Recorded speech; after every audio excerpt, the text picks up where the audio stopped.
buckle up because we are going through all of the Google Ads policies to make sure you know what you need to not get suspended by Google.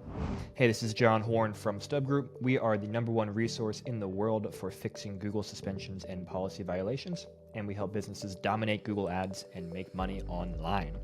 Let me get my mic ready here because we are about to go through the Google Ads Policy Center. We're going to talk about all kinds of things you shouldn't do, ways you shouldn't do things you can do with limitations, and more nuances than that. Google has a lot of information about their policies, and they have a lot of information that they don't have about their policies. In other words, when they flag you for something, whether that be a disapproved ad or a suspended account or anything in between, they're going to tell you, in theory, why it was suspended or why it was flagged. And they're going to use language and point to policies that are part of their Google Ads policies that we're about to go through. At the end of the day, though, there is a lot of information that is not contained within these policies. Lots of room for wondering, well, what about my site is malicious? How was I compromised? How am I circumventing? And unfortunately, Google doesn't have an answer for those things. So I'm going to provide some ideas and answers as we go through from my experience here with StubGroup and a decade of working with Google policy and compliance issues. So let's jump in. So Google has kind of 4 themes. You have prohibited content, which is things you can't advertise on Google. You have prohibited practices, which are things you can't do if you want to advertise. You have restricted content and features, so things you can partly advertise but not fully, or maybe in some places but not others.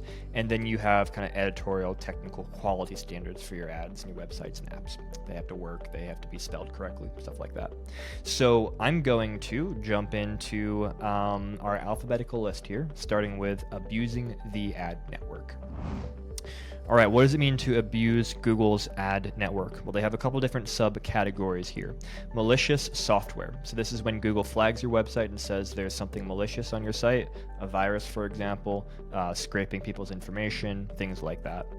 I see this happen fairly often as a reason for an account suspension. And the challenge is getting Google to tell you what actually is malicious on your website. We have some strategies where we can sometimes identify exactly what Google is flagging. But often it's also a process of trial and error and using other third-party tools that we use as well to figure out, okay, what's been flagged, what needs to be removed, how do we get this fixed, prove to Google that it's fixed, and then get the account unsuspended. Compromised sites. So this is similar to malicious software, and often I'll see these 2 flags go hand in hand. But essentially, it's Google saying, we don't think you're necessarily malicious, but there's a problem, something shady about the website. Maybe shady isn't the right way to put it, but there's known issues with the website tool that you're using, which means that customers' information might not be secure, or potentially, you are installing malware on end user devices. Google does mention that as an option. So basically, again, something wrong with the website itself that needs to be fixed. All right, unwanted software. So this is the idea that Google wants you to advertise software that's a positive experience, as they put it. So what would qualify for this? Well, if you've got software that you're advertising on your website that just doesn't kind of fit within common sense, good consumer practices. So it's hard for people to remove the software. You're trying to trick people into installing something. It does things to the downloader's computer that they're not aware of or that are different than what you're advertising. It's bundled with other stuff and its presence is not disclosed, etc. Basically, this whole list of things here. And there's other problems as well. If you're not clear about what the product is, what the software is, you're not disclosing the full implications of, hey, if I download this software, what's going to happen to my computer? Anything like that. So if you're advertising a software product through your website, through Google, make sure it doesn't follow under those things, and just make sure you're following good consumer practices. If you're trying to be shady, you're trying to create problems, Google's probably going to catch that, and you shouldn't be doing that anyway. Unfair advantage. So this is an interesting one.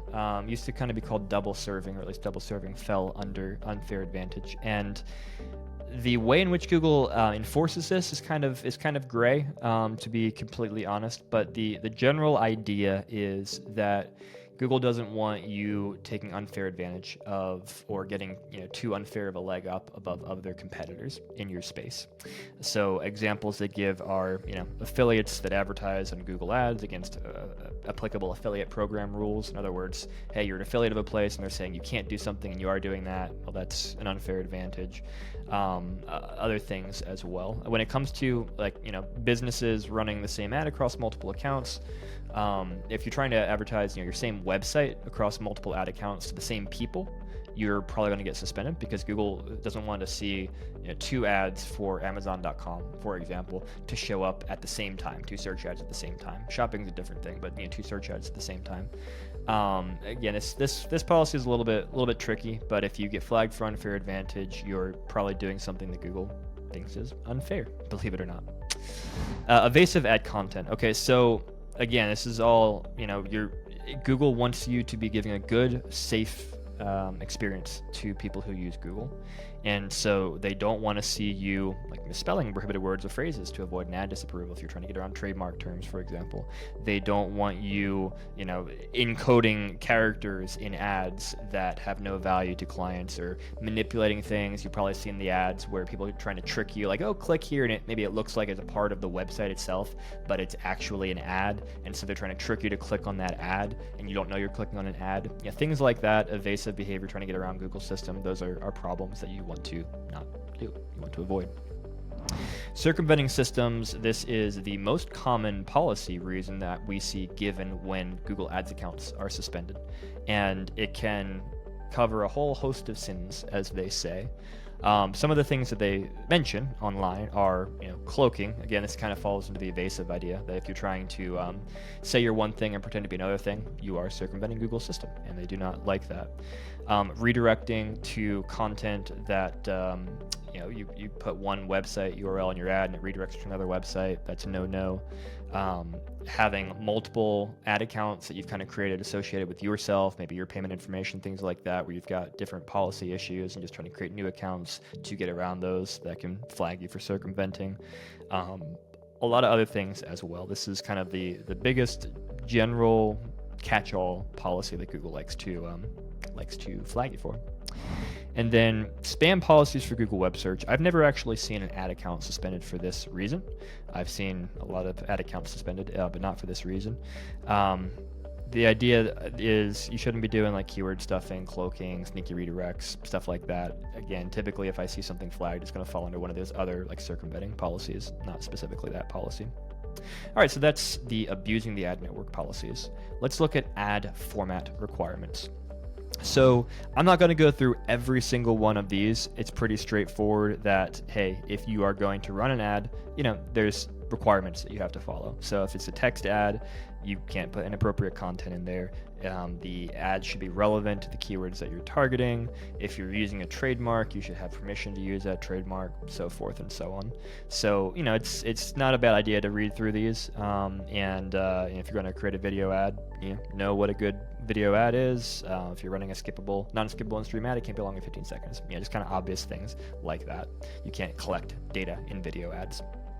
Fill in the blank. So be aware of those ad format requirements.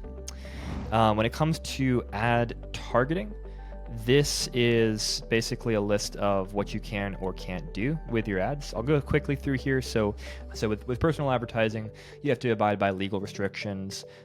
You have to, you can't take advantage of personal hardship. So for example, you wouldn't want to say in a display ad, were you just in a car accident? But you could say something like, get help from a reliable personal injury lawyer, something like that. There's also a lot of restrictions when it comes to remarketing. There's some verticals where you can't do remarketing in the health space, for example, other kind of sensitive spaces where Google doesn't want people to be freaked out because they're seeing an ad that's related to very sensitive searches that they've done that maybe they don't want other people on the computer to be aware of, or they just don't want to be reminded themselves of this health condition that they have and see ads, following them around the internet. So just be aware of things like that. Customer match policy. This is for when you upload customer information to Google for targeting or for excluding from campaigns. There are requirements you have to follow. You can read through this on your own. I'm not going to read it all for you, but just be aware if you want to use customer information for audience creation and exclusion in your account, make sure you're not violating these policies. Similar stuff, data use and personalized ads. If you're uploading first-party information to Google, you need to have permission to do that. You can't just go buy a list of email addresses online and upload that to Google. That's not, you don't have permission, those people's permissions to do that with. So just be aware of how you're collecting the data that you might upload to Google. And customer data policies. These are some fun policies that you can read through related to where you can collect customer data and kind of how Google accepts that you have permission to upload first-party data to Google. How Google uses enhanced conversion data. So enhanced conversions, we have a whole other video on this that you can watch. Long story short, it's a way for Google to close the gap that's left right now with cookie deprecation and to better attribute conversions from your campaigns. It involves personally identifiable information. And so this right here is kind of how Google uses it and how it works. So this is more if you're interested and if you want to make sure that Google's not violating anything that you've promised to your customers about how you're going to use their data. This is a good place to go. And then FAQs related to policies on housing, employment, and credit. So if you are advertising anything related to housing, employment, jobs, credit, those fall under some very specific restrictions that Google has. So for example, if you are advertising housing, you can't advertise at a zip code level because that violates some some laws about fairness and equitability in housing advertising. So you might advertise to a county or a city, but not to a zip code, for example. And there's other things similar if you're doing things in the job space, if you're doing things in the credit space. Again, there are limitations about geographic targeting. There are limitations about demographic targeting. Google doesn't want you to exclude specific demographics, specific ages, specific genders from ads related to these things in order to apply with laws that are out there about what you can and can't do in advertising for these types of products and services. So if you're in any of those spaces, read this. This is very important. All right, so moving on from ad targeting, let's go to ads and made-for-kids content. Obviously, if you are doing anything in the space where you're appealing towards minors, trying to target minors, you have to be incredibly careful. Read through this, especially if, let's say, for example, you're a toy manufacturer, really anything that's related to the space of children, targeting children or children being interested in your content. You have to read through this, be aware of this. There's a lot of things that you cannot advertise in a way that could be appealing to children, a lot of restricted verticals and things like that. So read through that. You've got prohibited ad content. You have things like, hey, you can't have significant skin exposure. You can't incite to purchase, a child to purchase a product or service, or urge parents or others to buy the item, etc. So read through this if you are in any of those spaces. Then you've got ad serving protections for teens, similar to what we just looked at on the kid side of things. There's restricted categories for people who are under the age of 18, and you can read through what those restricted categories are if you're in any of these restricted categories, or tangentially even creating content that could be flagged as under one of these. Be aware of this and read through these policies.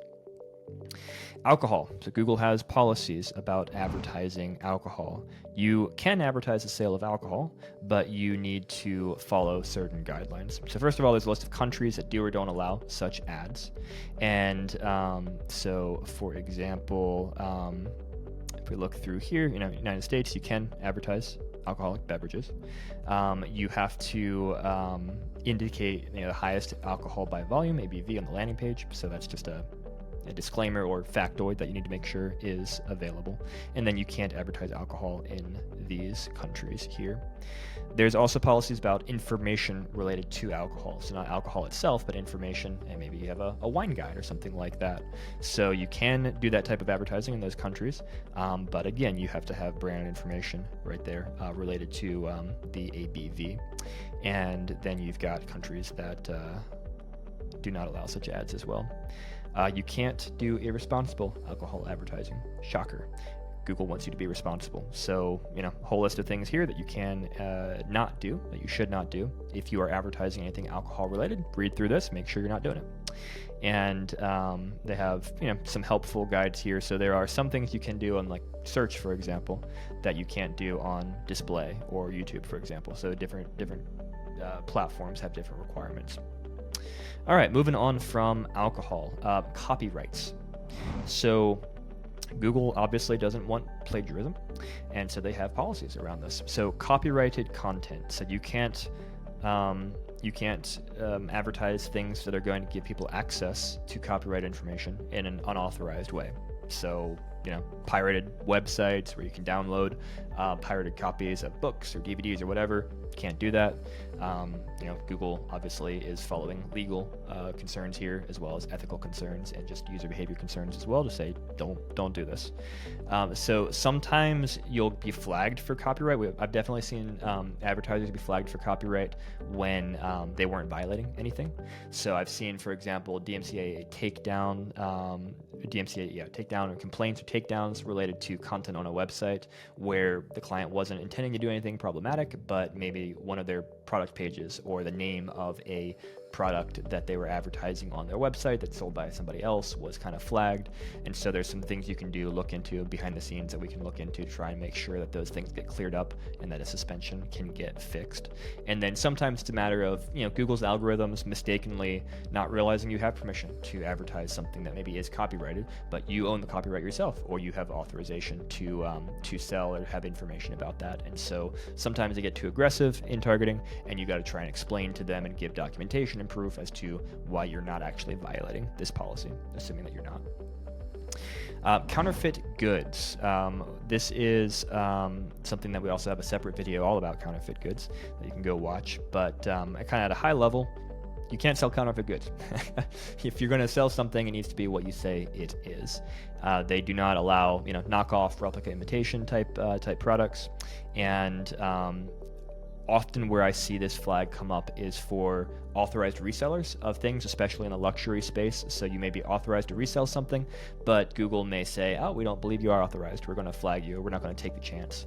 And so in those situations, it's really important to give as much documentation as possible to Google, explaining why you are authorized to do what you do, how you get your products, how you authenticate products. And we've got kind of guides that we've helped clients work through to fix the counterfeit flag in situations where they were authorized to sell something and Google didn't realize that and incorrectly flagged them. So after that, we've got cryptocurrencies and related products. And this is something that changes frequently because Google is, dynamically responding to the world of crypto and how things have changed there and how things continue to change. And so this policy in particular is ever evolving. So currently, as of the recording this video in end of October, early November 2023, you can, how should we put it? So you can advertise businesses that are not pertaining to the purchase, holding, or exchange of cryptocurrencies. So for example, you can say, hey, we accept payment in crypto.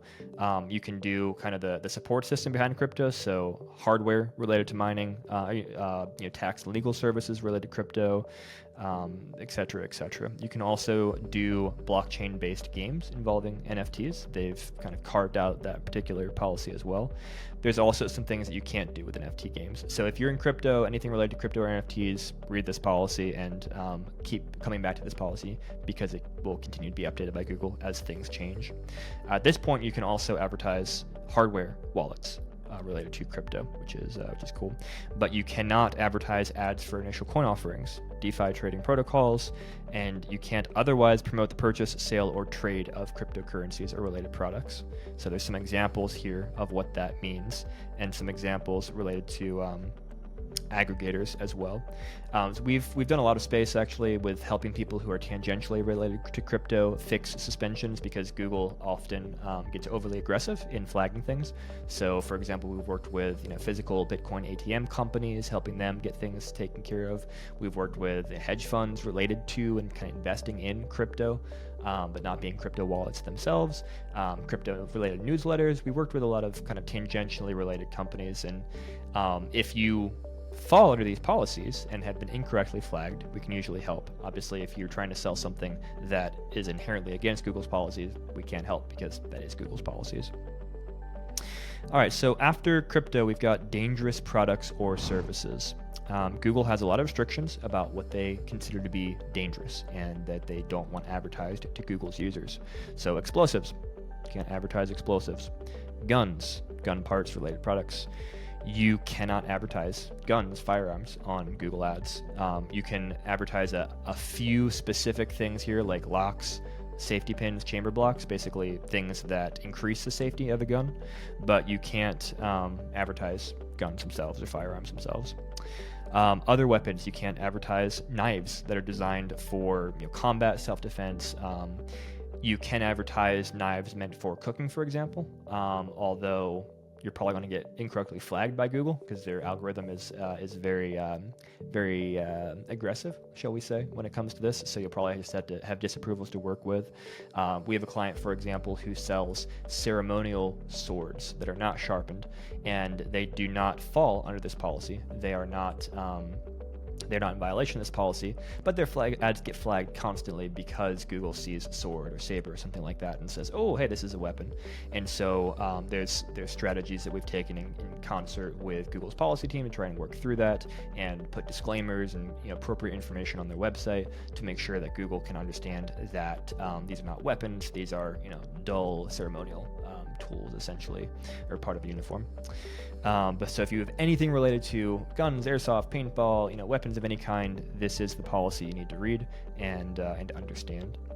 Recreational drugs, CBD and hemp-related products. This is an area where Google's policy has also evolved significantly. So there are some things in this space now that you can advertise, which are listed here, as long as they have a THC content of 0.3% or less.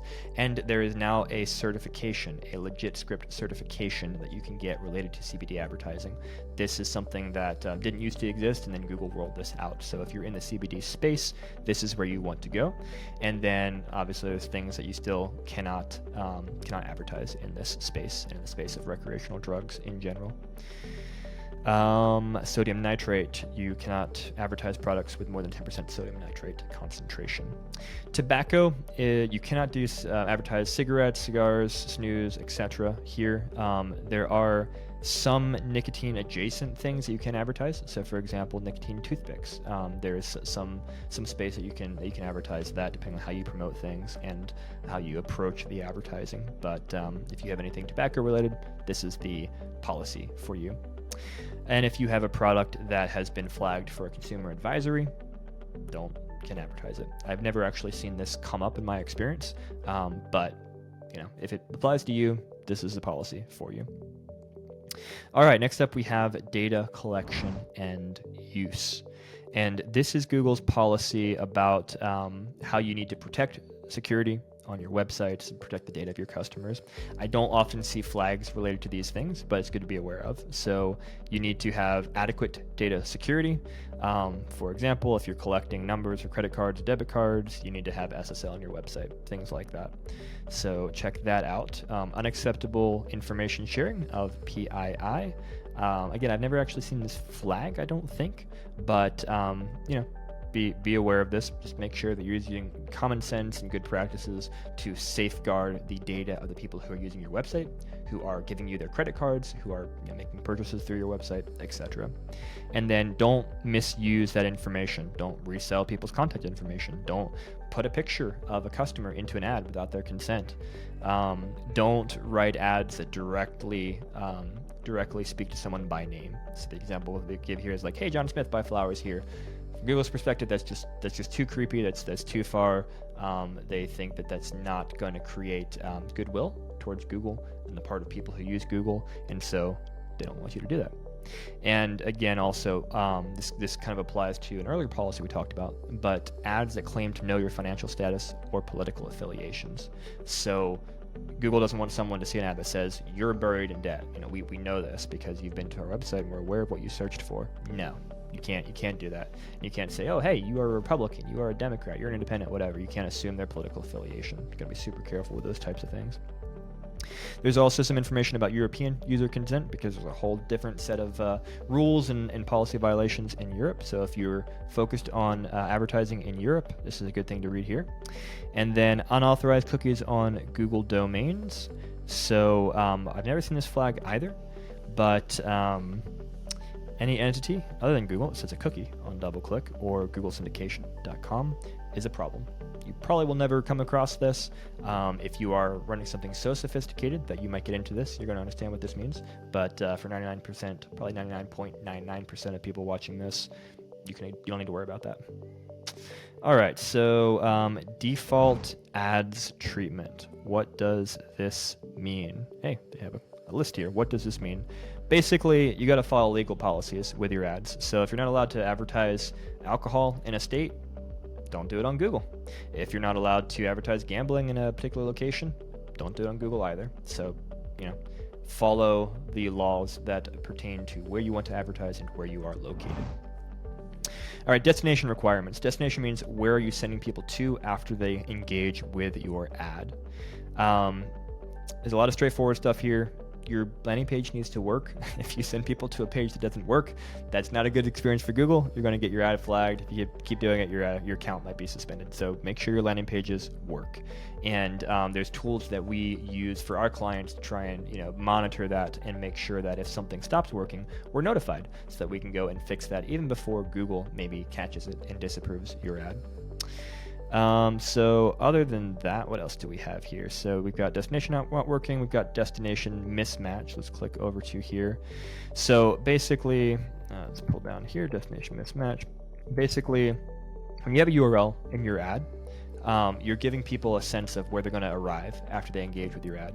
And they need to arrive at the same place. So if you have example.com in your ad, they need to get to example.com. You can't redirect them to example50.com or not example.com because that's a mismatch of where they expected to arrive versus where they arrived. So make sure that the URL you put in your ads is the actual URL they're going to reach, the final URL they're going to reach when they click on your ad.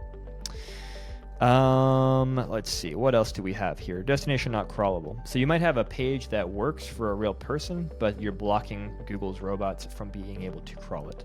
That's a problem because that looks to Google like you're trying to hide something, and Google don't like that. So don't block Google's crawlers from crawling your web pages. Destination not accessible. So this one is kind of a nuance of destination not working, in that it's more location based. So a lot of websites, they might block traffic from certain locations. But if you are targeting a location on Google, then you need to let people from that location to your webpage. You need to not say, hey, you can't access this site from your location, or you don't have permission to access this page. It's got to work from the locations that you're targeting. Then you've got destination experience. So this one is interesting. There's more kind of gray area here in that you are allowed to use things like pop-ups, but you need to be careful. You need to not, for example, use a pop-up that prevents people from closing the tab or closing the window, because that's a problem. And there are other related things you can read through here. Essentially, if you're going to have pop-ups or anything like that on your website, read through this policy right here. And also apply common sense. Don't make your pages frustrating or difficult to navigate. That's a bad experience for Google users and bad experience for your website users in general. What else do we have here? Insufficient original content. All right, so this one is particularly relevant to business models like affiliate marketing, for example. Google wants original, helpful, valuable content to be on the page that people reach after they click an ad. They don't want someone to click an ad and see the exact same information, the exact same details that they're going to see if they click on a different ad, because then why should there be two ads? That's not helpful to Google's user, and that is Google's goal, to be helpful to their users so that they keep using Google, so that Google keeps making money.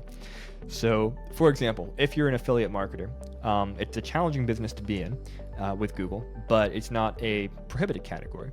But what you need to do is you need to actually provide original, helpful content. So rather than just being like, hey, click on this button to buy this product, and then sending people to another website, be like, hey, here is my honest, genuine review of this product. Here is the pros, the cons, here's how it worked for me, here's my stress testing of it, here's fill in the blank. Provide original, so that means stuff that you wrote, not that you copied from somewhere else, content on your page, and make sure there's enough of it for Google to say, yes, this is valuable for us to send people to from Google Ads. What else do we have here? App or web store policy violation. So if you're advertising an app and your app that you're advertising violates the policies of the App Store or the web store that it's available for purchase or download through, that's a problem. This one I don't see super often, but if you have an app, be aware of this. Unacceptable URL. So this is something pretty straightforward, which like, hey, you can't use an IP address as your display URL. You can't use like super weird URLs where you're trying to be super clever, like they got here, @, hashtag, percentage mark, etc. No, Google's not a fan of that creativity. If you are trying to advertise an app that can't be recognized by Google, they won't let you do that. Unverified phone number. All right, so this is one that you will often encounter, especially if you're using call tracking, which you should use call tracking. Watch our video about call tracking, why you should use it. But let's say you are using call tracking. So let's say you put a phone number in your call extension in your Google Ads account, and it's a call tracking number, and it's not on your website because you want to know, hey, someone who called this number, they called a call extension. So that's great. That's how you should set things up. But what Google wants to know is they want to make sure that the phone number that you put in your call extension is a legit phone number leading to the business for this website.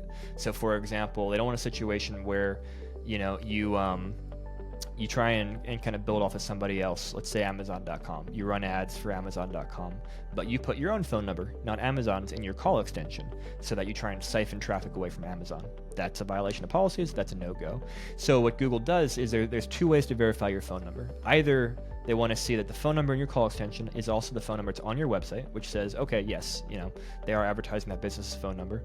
Or you can claim your website in Google Search Console, and you can link your Google Search Console account to your Google Ads account.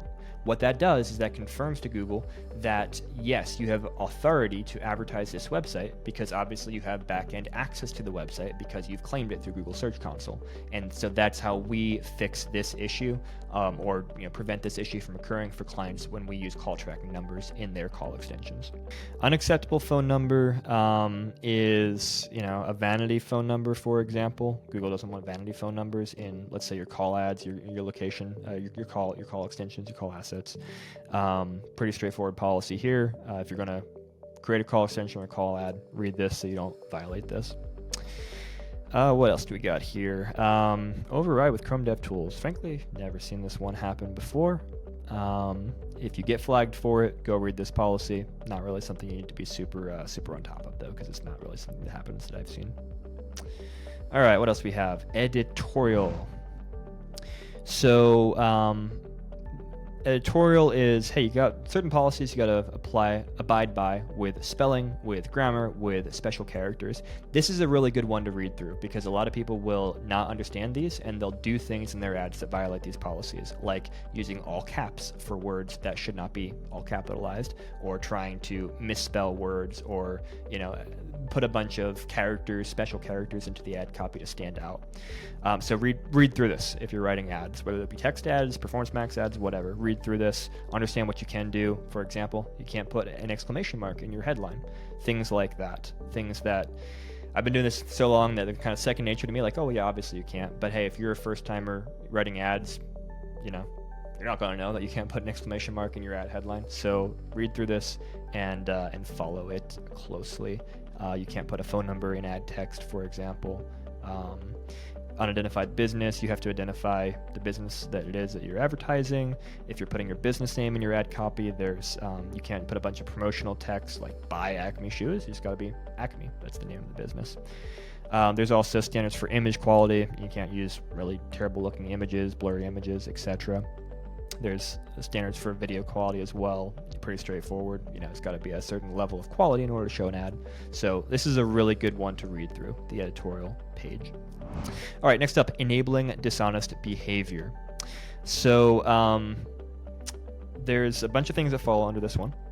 You have anything like creation of false documents, passports, things like that. Obviously, illegal things. You can't advertise illegal things on Google. Shocker, I know, but you're not allowed to do that. So don't do it. Don't advertise hacking or stealing cables, changing traffic signals, phone or wiretapping. Not allowed to do that. And you can't advertise things that track or monitor other people without their authorization. with caveats. So you can advertise private investigation services, which we have clients in that space, and you can advertise products or services designed for parents to track or monitor their underage children. So think of like apps that help you understand where your child is at. We've worked in that space as well. Those things you can do, but you can't advertise like nanny cams or GPS, spy GPS trackers, things like that. All right, what do we have next? Financial products and services. Google's got lots of policies when it comes to financial products and services. So if you are in this space, 100% you need to read this policy. There's a couple things off the bat that you need to do. So you have to provide legitimate contact information for a physical location. You have to have a physical address on your website if you're in this space. And you have to disclose your fees.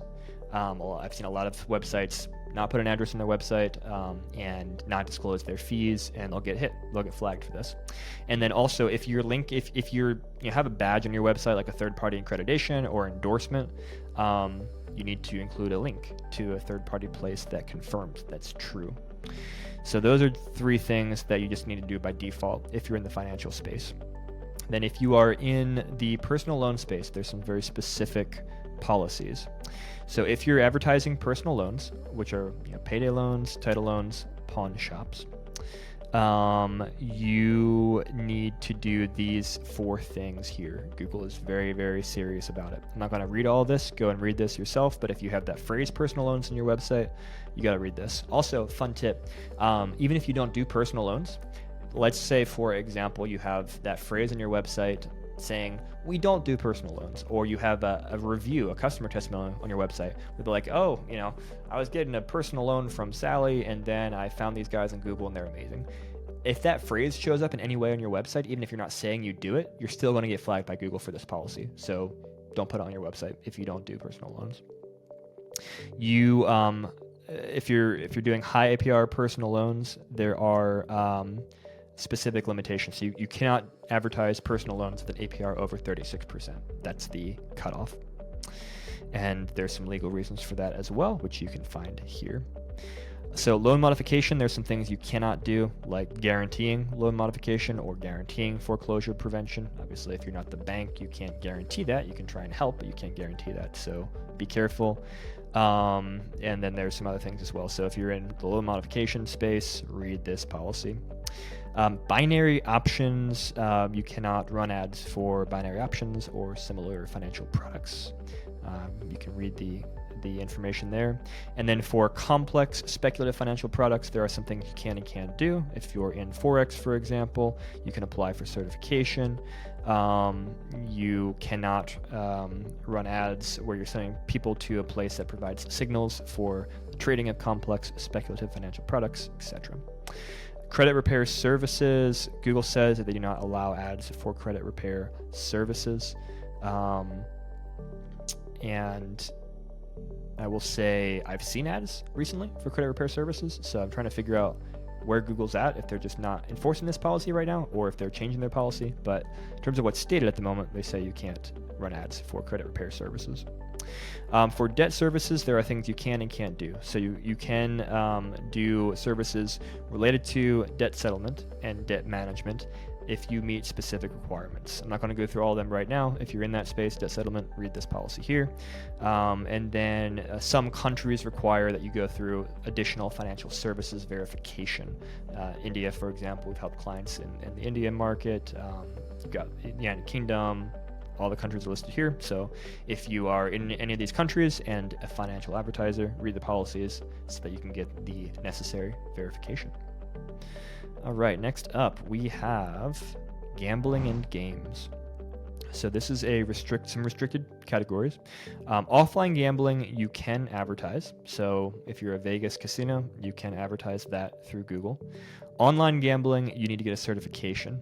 So you can do promotion of online real money gambling, as well as sites that are have content related to online gambling, but you need to get a certification. And you can do online non-casino games as well. When it comes to social casino games, there's some things you can't do, some things you can do. Read the policy, see how it impacts you. And then there's also a lot of country-specific gambling requirements. So go check out the requirements for the country in which you are located or which you are advertising. And that is it for gambling. Healthcare medicines, another sensitive vertical for Google. So if you are a pharmaceutical manufacturer, you can advertise, but you need to certify with Google, go through the process. If you are an unauthorized pharmacy, you cannot offer prescription drugs without a prescription, and you cannot target locations where you are not licensed. So I guess a better way to say is they call it unauthorized pharmacies, but if you are a pharmacy or a site and you're doing either of these two things, that falls under the unauthorized pharmacies policy.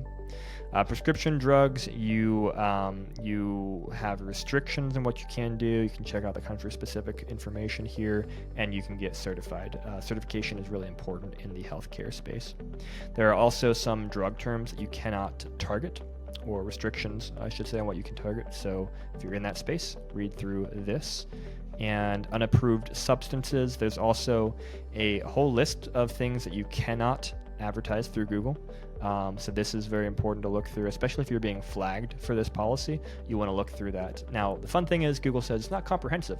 So they might tell you, hey, you're advertising something that is unapproved, but then they also say, but we won't give you a comprehensive list of what that is. So that can be a lot of fun, and fun in quotation marks that you got to work through, trying to figure out what it is they say is not authorized. And sometimes we'll be able to have conversations with our team at Google to try and get some information, but it's a very gray area in what you can or can't get out of Google. Prescription opioid painkillers, you cannot advertise those except unless they're used for use as medication-assisted treatment for opioid use disorder, etc., etc. If you're in that space, read that. One thing here that I'll call out from the speculative and experimental medical treatment space is we've seen a number of clients where they'll put PRP or things related to PRP on their website, and we've seen Google, if you have that phrase in your website, Google flags that, and that's a problem. Google does not like that, so you need to remove that from your website. You've got clinical trial recruitment, you've got HIV home tests, abortion, if you're in that, anything tangentially related to that, you want to read this policy here. There are things you can and can't do in birth control. Read the policy. Addiction services, you can offer help with addiction-related services, but you need to go through a certification, and you can apply that for that certification here. And health insurance, you also need to go through a certification. The information is here. And let's see, do we have anything else? That's about it. So a lot of certifications available and necessary for healthcare medicine advertising.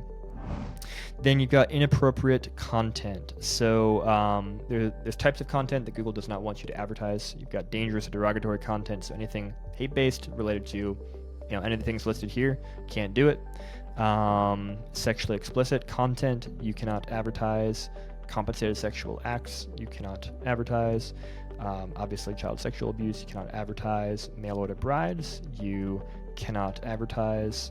Adult themes, shocking content, etc. So basically, if you have anything in the sexual space, read this policy here to see what you can and can't do.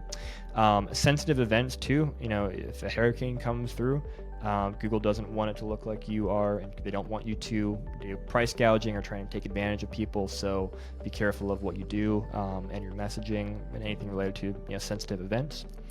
Animal cruelty, can't do it. Hacked political materials, you can't do it.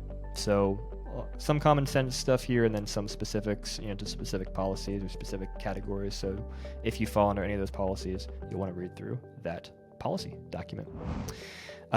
This is so lead forms. You can have what's called a lead form with your Google Ads. So essentially, instead of someone clicking to your website and filling out a form on your website, you can set something up where they can actually fill out a form directly from the search engine results page, for example. And that can be really interesting. I've seen it used with some success in some places, not much success performance-wise in others. It really depends upon how much information somebody needs before they're going to be relevant to you, before you want them to fill out that form. But if you want to use that, read this policy here so you understand where you can and can't use it. Legal requirements. Let's see here.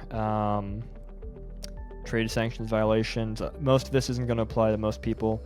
If you see illegal content, you can report it to Google, and you can. There's some stuff here that's specific to the European Union and the UK.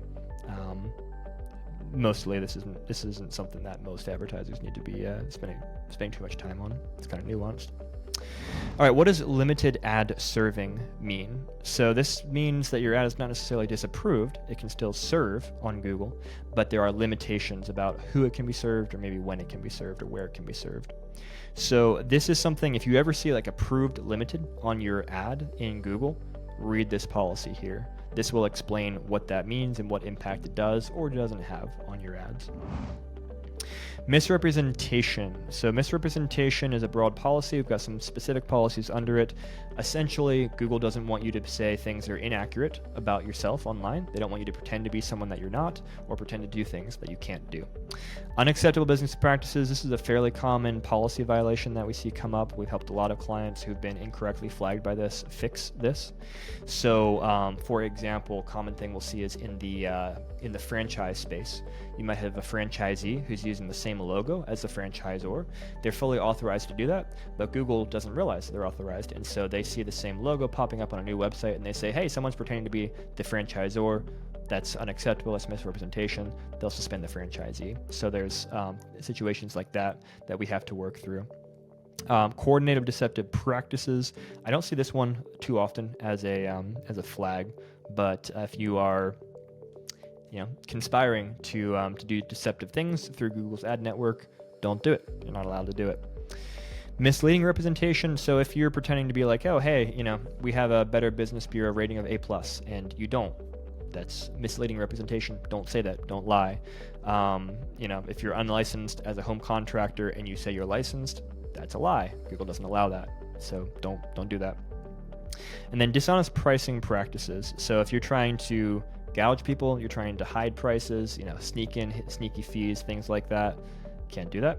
And saying, hey, this is a free app when actually it's a paid app, someone has to pay to install it, things like that. Again, you can't lie, you can't do misleading advertising, and that should be straightforward to everybody, but this is the policy that addresses that.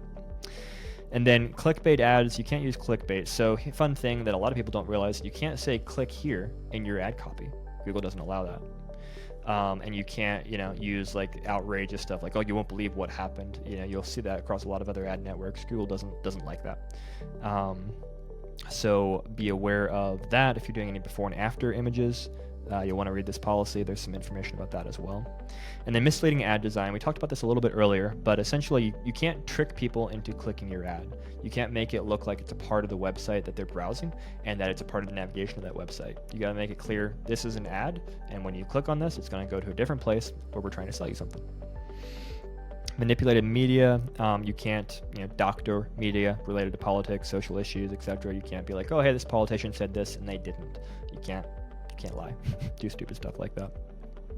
And then unreliable claims. If you're in the financial space, if you're in health and weight loss, or if you're in anything political, social, matters of public concern, as Google says, read this information here, because there are things you can and can't say, and sometimes specific disclaimers that you need to have, or specific words you can or can't use. And then unclear relevance. I don't see this flag very often, but for example, maybe you're using keyword insertion to put a keyword in your ad, but that makes your ad really, irrelevant or weird or stupid. Can't do that. So just watch out for that kind of thing. And then unavailable offers. If you advertise something on your website, it needs to be there. If you say you can buy a tablet at $40, but you can't, don't say that. Don't do this intentionally, and you got to keep up on things. You might have a special offer that ran for a while, and then you no longer have it, but your ad's still advertising it. That's a problem. It's an unavailable offer, so you need to address that. All right, what do we have next? We have other restricted businesses. So this is going to be very specific. So most people watching this video, none of these will apply to you. If they apply to you, if you are soliciting funds, if you're asking for charity, for example, on behalf of a politician or a tax-exempt charity or whatever, read this section here. If you have free desktop software, there's a section for you. For local services, so locksmiths in particular, there are some policies. You have to go through something called advanced verification, so you want to read this section here if you're a locksmith. If you sell any kind of government-related document or service, there are some very specific policies that Google has recently updated that you need to read and abide by, so go check that out. If you are in the call directory, forwarding, recording space, you can't do that. Bail bonds, event tickets, etc. In other words, if any of these ring a bell for what you do, go check out the appropriate policy so you can see what you can and can't do. Personalized advertising, we've already kind of covered this in other areas, so I'm not going to spend much time on this one. Again, there are some things you can't do if you're in any kind of sensitive space. If you're selling alcohol, if you're dealing with a private investigator, abuse and trauma, etc., go read this and make sure that you're not violating the personalized advertising policies. If you're in the political space, if you're not in the political space, you don't have to worry about this policy. If you are, there are things you can and can't do. So you've got election ads, specific policies for different countries. So read through this, make sure you're understanding what you're allowed to do and not to do in the political space. And then if you don't advertise anything related to sexual content, you don't have to worry about this either. But if you do, read this, see what's allowed, what's not allowed. One thing I'll see sometimes, especially with Google Merchant Center, is Google will say that there's nudity or partial nudity in a product image, and it's not the case. It'll be like, hey, there's not even a person in that product, and the algorithm is incorrect in flagging things. That happens, and then you have to appeal those disapprovals and kind of work with Google to say, hey, the algorithm incorrectly flagged this. But yep, be aware of this policy if you're advertising anything in the sexual space. Technical requirements: you can only have one website per ad group. I do see this flag comes up often. People, they might have multiple websites, maybe like as they show here, multiple country versions of a website, like google.com, google.co.uk, for example. Per ad group, you can only have a single domain in the ads. And across different ad groups and different campaigns, you can have multiple domains, but not within a single ad group. If you're using an HTML5 ad, there are policies you have to follow. You can check that out here. Account limits. I very rarely see this. If you're doing something crazy, if you're like, hey, I'm trying to create 100,000 campaigns in my account or something like that, you might hit this, but most people are not going to run across the account limit policy. And then unsupported language. If you're trying to do advertising using a language that's not supported by Google, it's not going to work. This is not something that I typically see happen. Unavailable video. So for example, let's say you're running a YouTube ad and then you go and you delete that video on your channel. That's no longer available as an ad, and so that becomes an unavailable video, for example. So you might see this flagged if you're running YouTube ads and you're making changes to the videos behind the scenes. You also can't advertise videos that are age-gated by YouTube, etc., that have an IP claim initiated by YouTube or the content owner, etc. You can't do geo-restricted videos, so forth and so on. Unacceptable script. So if you're doing some advanced advertising, you might have scripts, which is basically computer code that you're running within the Google Ads account to do different things. We do a lot of this here at StubGroup for clients, different things, and there's just, you can't use scripts that are trying to circumvent things or allow you to do things that Google doesn't allow you to do. All right, and last but not least in this list, we have made it, is trademarks. So you can target any trademark as a keyword. There's no restriction on that. You can target whatever you want as a keyword. And you can use a trademark in what they call the second level domain of the ads display URL. This gets kind of confusing, but basically if your website's example.com and let's say you're targeting Amazon, you could say example.com/Amazon alternative in your display URL. That's allowed. But you cannot use trademarks generally directly in your ad copy unless you have permission to do so from the trademark owner. This is a very important policy to read, and we have also actually made a separate video about the big update that Google made earlier this year, July of 2023, to this policy. So go watch that video for much more detail about trademarks and read this policy if you in any way want to tangentially do trademark advertising. If you're a reseller where you want to use a trademark in your ad copy, etc., go read this policy and then watch our video about trademarks. So thank you for sticking with me throughout this video. There is a lot to Google Ads policies. This was obviously a not quick, but a very high level overview going through them. We also make lots of other videos with more deep dives into specific policies and how to not violate them or how to prove to Google that you're not violating them. Go check out those videos. We'll put some of those on the screen here, and subscribe to our channel for more information about staying compliant with Google and dominating Google Ads online. Until next time, take care.